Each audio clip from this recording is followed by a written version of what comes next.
Here I have BYD and let me show you how to use the auto fold feature.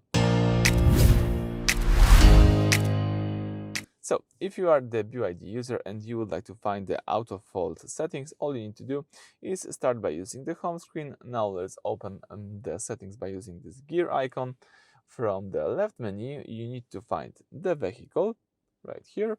And if you open the vehicle, you've got access to new tabs. Let's select here the comfort driving, as you can see right here. And then you can find the auto fold. So let's enable this feature just by using this switcher. So right now the mirrors automatically fold in when you lock the car and unfold when you unlock it.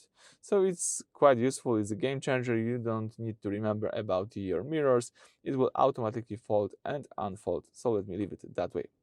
So that's it for this video. Thank you for watching. Please subscribe to our channel and leave thumbs up.